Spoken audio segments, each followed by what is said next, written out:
Elle était la jeune fille riche la plus élégante de la ville.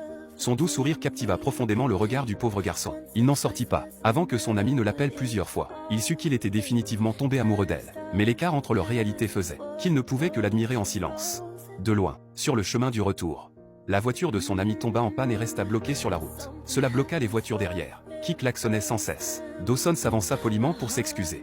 Mais au moment où il s'éloigna, elles klaxonnèrent encore plus fort. Ils se moquèrent même de Dawson pour conduire une épave. Amanda ne supporta pas les moqueries de ses amis. Elle trouva leur comportement très puéril. Elle s'approcha pour aider Dawson à pousser la voiture sur le côté de la route. Le caractère intègre de Dawson fit qu'Amanda développa une bonne impression de lui. Elle s'excusa auprès de Dawson pour le comportement de ses amis et demanda avec enthousiasme s'il avait besoin qu'elle appelle une dépanneuse. Mais Dawson, qui n'y comprenait rien, ne saisit pas ses intentions. Ce ne fut que lorsqu'elle et ses amis s'éloignèrent que son ami s'approcha et lui dit « T'es vraiment un idiot. Tu n'as pas vu la jolie fille qui vient de pousser une voiture pour essayer de te parler ?»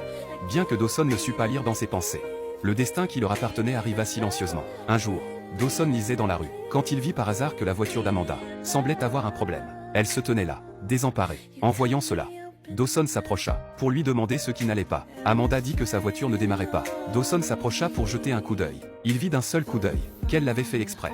Mais il ne la démasqua pas sur le champ. Dawson la répara en un rien de temps et fit signe à Amanda d'essayer de démarrer. La voiture démarra effectivement, pour lui montrer sa reconnaissance. Elle invita Dawson à sortir avec elle. « Je veux que tu réfléchisses. Et retrouve-moi au ski à l'Est samedi soir à 18 h. Peut-être. D'accord. Peut-être que tu trouveras mieux comment me draguer. » Son plan ayant réussi, elle repartit joyeusement au volant. Sur le chemin du retour, Dawson était ravi. Il savait que son histoire d'amour était sur le point de commencer. Dès qu'il entra dans la maison, son père l'appela. Il lui demanda de jouer aux cartes un moment et lui arrangea une livraison pour le lendemain soir. Mais il avait accepté l'invitation d'Amanda pour un rendez-vous. Alors il refusa la demande de son père, contre toute attente.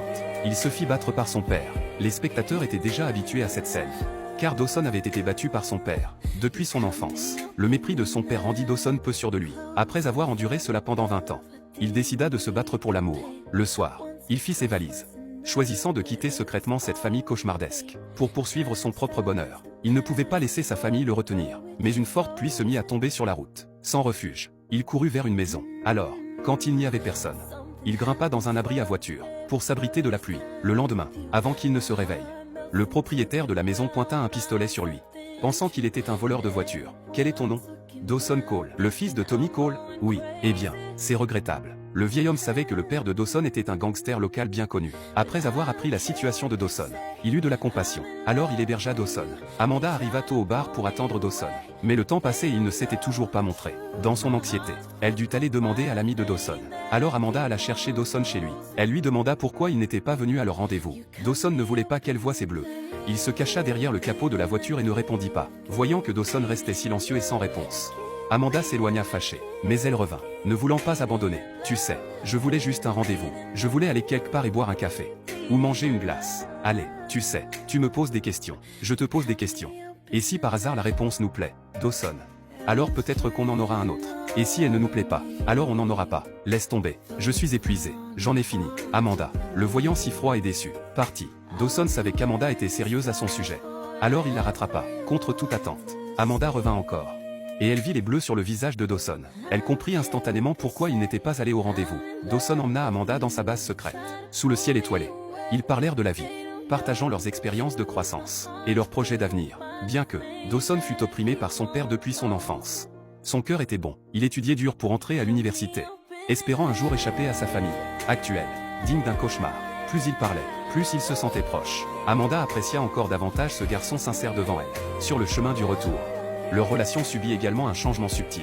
Les graines de l'amour prirent silencieusement racine et germèrent entre eux. Dawson, qui n'exprimait pas ses sentiments, cueillit une fleur. Il la donna à Amanda pour lui exprimer ses sentiments. Les deux furent mutuellement attirés. Amanda répondit à l'affection de Dawson par des actes. Ils confirmèrent ainsi leur amour l'un pour l'autre. Leur amour était simple, juste une compagnie silencieuse. Mais il était beau. Un jour, les deux jouaient dans le garage. Soudain, Dawson vit une scène terrifiante. Son père gangster et ses acolytes apparurent à la porte. Dawson eut peur qu'Amanda ne soit blessée. Il lui dit de partir immédiatement en voiture. Son père s'approcha et passa un savon à Dawson. Il savait que son fils avait fui la maison, parce qu'il était amoureux d'une fille riche. « Laisse-moi te demander quelque chose. Tu crois vraiment que cette fille va vouloir quoi que ce soit à faire avec un déchet d'ordures blanches comme toi ?»